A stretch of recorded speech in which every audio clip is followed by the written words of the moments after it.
Shalom, welcome back to the Deep Dive Special Edition series. Today, we enter one of the gentlest and most powerful secrets in the Idra Zuta, the path of the hairs, the forehead of will, and the 3 meals of Shabbat. That is why this passage has to be heard slowly, not as theory, but as a map of how mercy enters actual time and actual life itself. The Zohar begins with something very subtle. It speaks about a path that shines in the place where the hairs divide.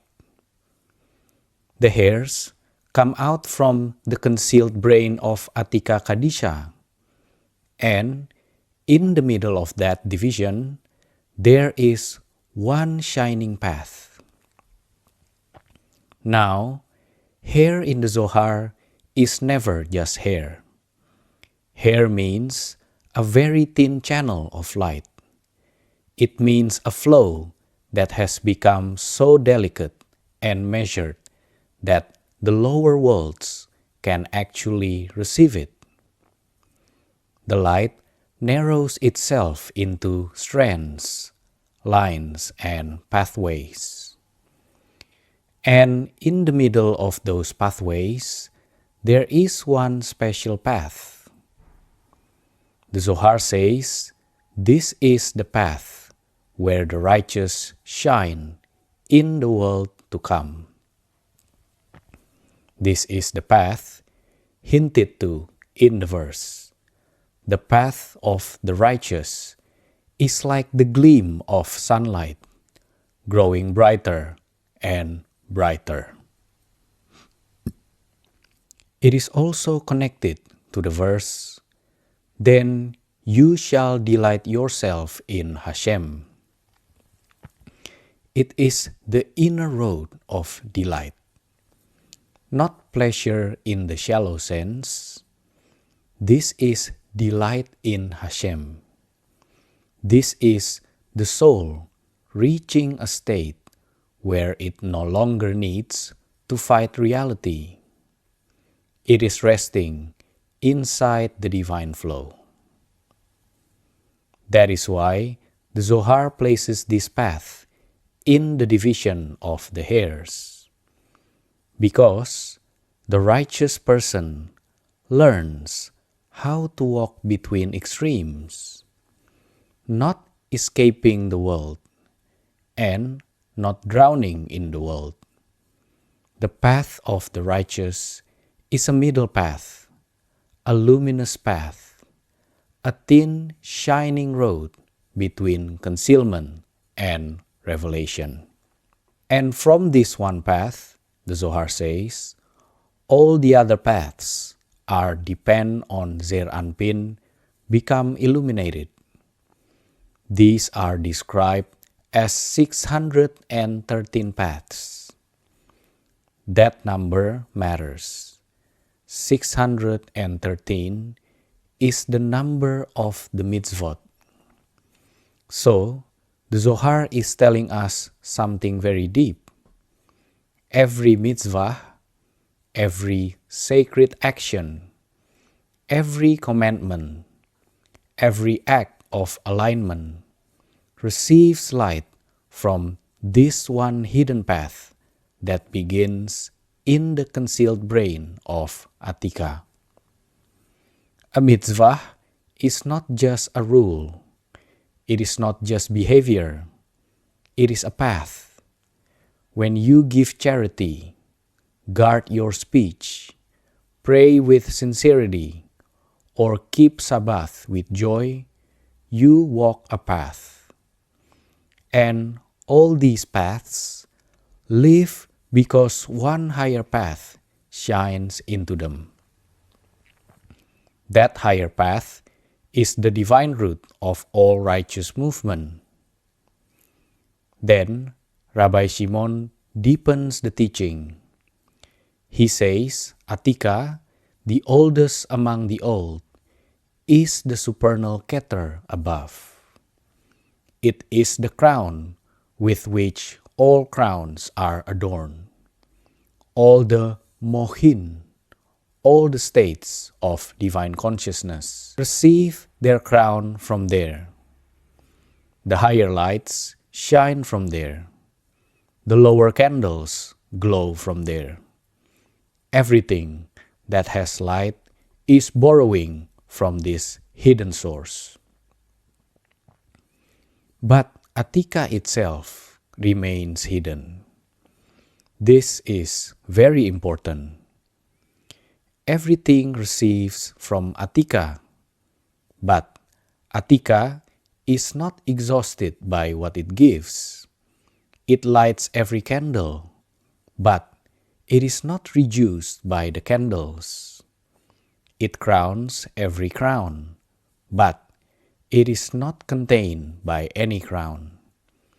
It gives consciousness to all the worlds, but it is still the unknown candle, the hidden supernal lamp, the light that cannot be grasped.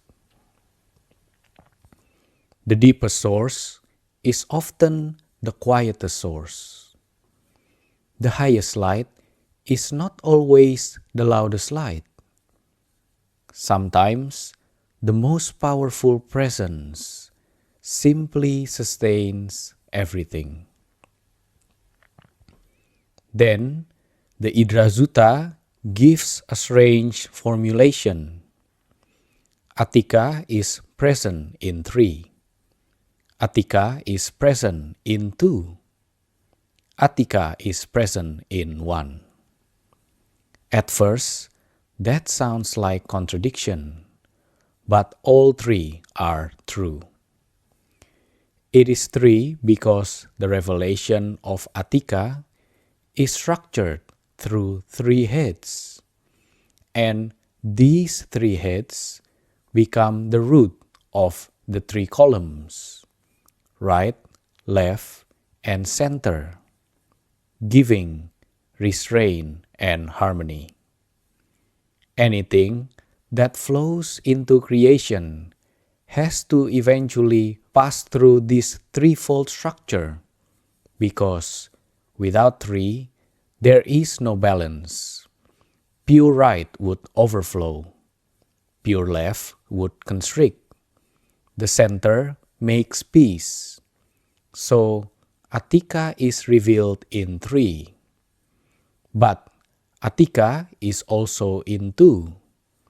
There is the supernal Keter, the head of all heads, and there is the unknown head above even that. One level is already beyond comprehension, and yet, the Zohar says, there is a higher mystery above it that is not known at all. So, Atika is revealed as 2, the hidden crown that can be spoken about, and the unknowable root that cannot truly be spoken about.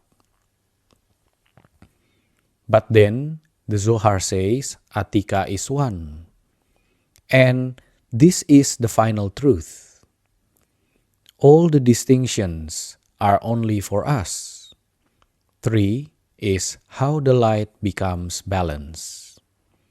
2 is how the mind approaches hiddenness. But 1 is the truth of the thing itself. It is 1, and everything is 1.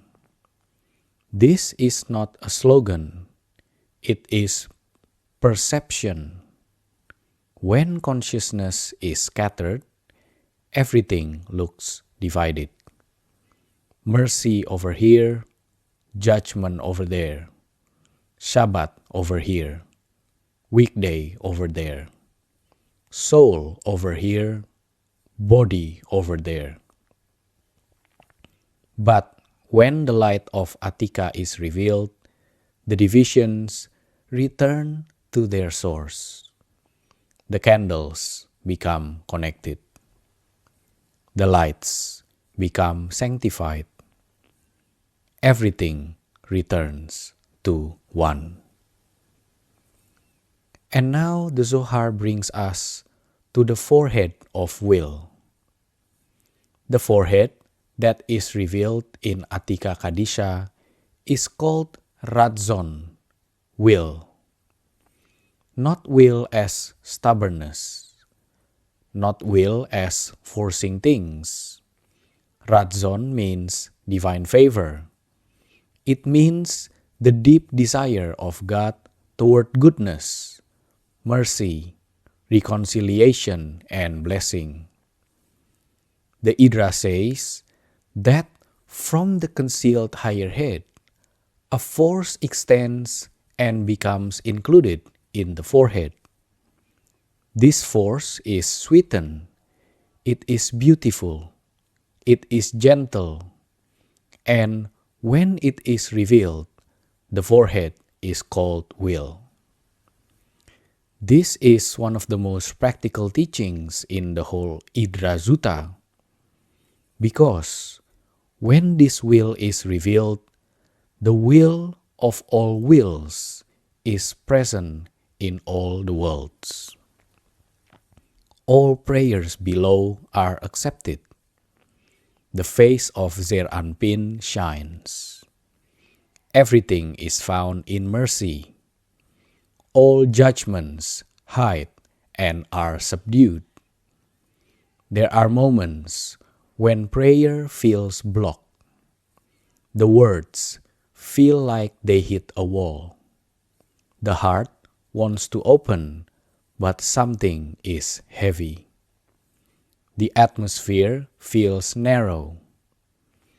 And then there are moments when everything softens. The same words suddenly have life.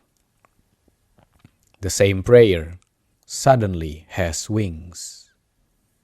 The same soul suddenly feels hurt. The Zohar is giving us the inner reason. When the forehead of will is revealed, prayer is received differently. Not because God changed his mind in a human way, but because the higher channel of Ratzon has opened.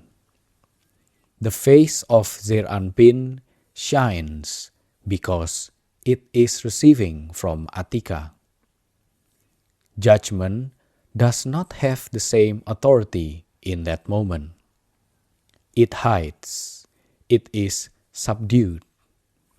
Mercy becomes the climate of reality. And the spatial time for this revelation is Shabbat at Minchah. During the weekdays, Minchah is a time when judgments can awaken. The day is declining. The light is lowering.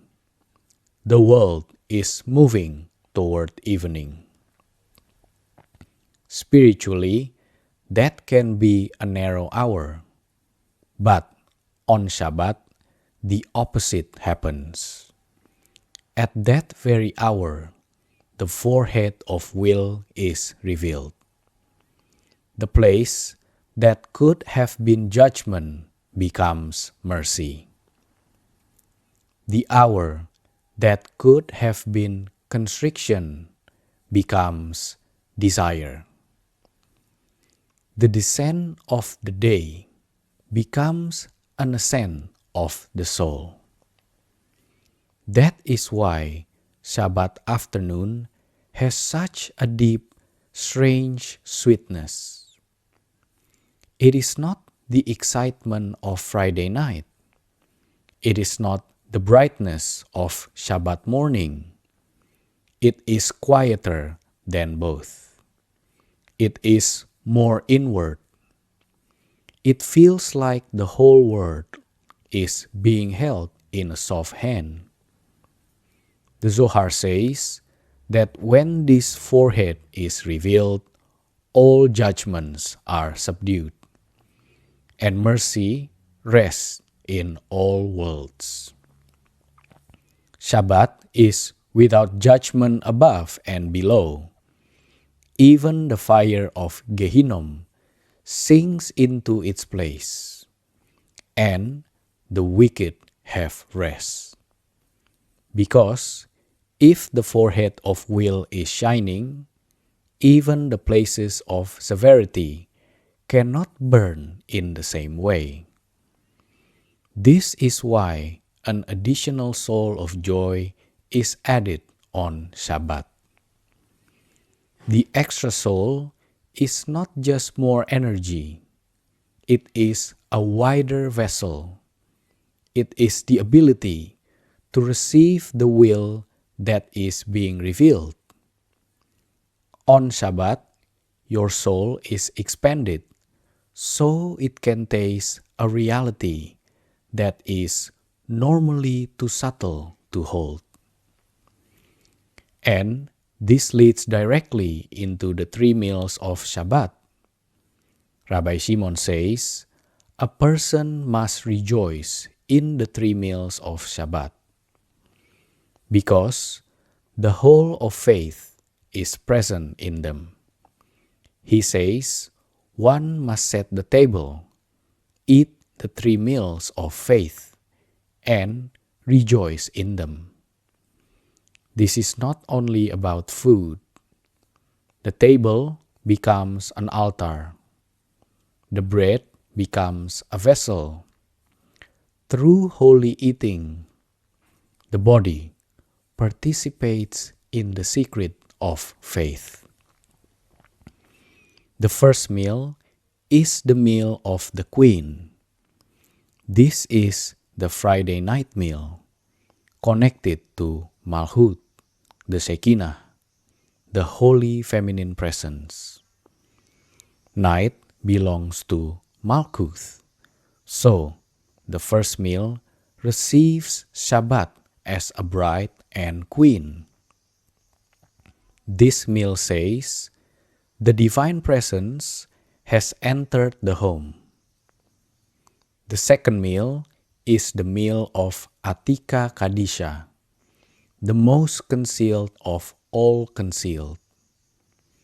This is the Shabbat morning meal, when the illumination of Atika shines through the higher levels and pours into Zeir Anpin. This meal is bright, elevated, spacious. It is contact with the ancient source of blessing. The third meal is the meal of the Holy King, Zeir Anpin. This is the Minchah meal, when Zeir Anpin rises to Atika Kadisha and receives directly from that hidden source. This is why the third meal often feels the most mystical. It is simple, quiet, and deep. The day is fading, but the soul is rising. Rabbi Shimon says that whoever merits these 3 meals merits complete faith. Complete faith does not mean having no questions. It means your life is aligned with the whole structure, Shekinah, Zeir Anpin, and Atika Kadisha. The queen, the king, and the ancient one. The instruction is simple, but the meaning is enormous. Set the table. Eat with joy. Do not treat Shabbat as empty time. Treat it as a palace in time. The Friday night meal receives the queen. The morning meal tastes the hidden ancient one.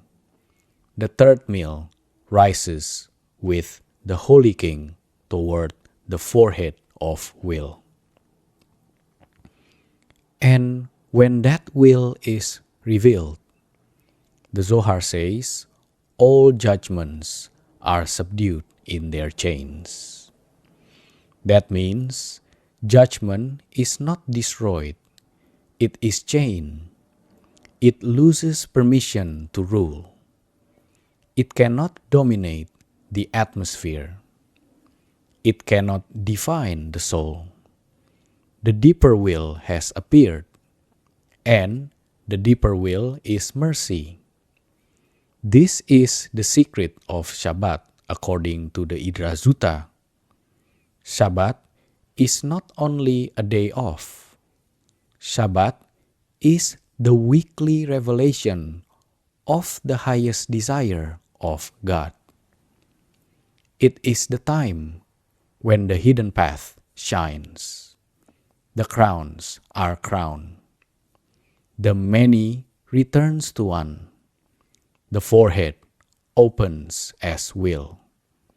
Prayer is accepted. Gehenom rests. The extra soul enters. And the table becomes the place where faith is eaten and made real. When a person understands this, Shabbat changes.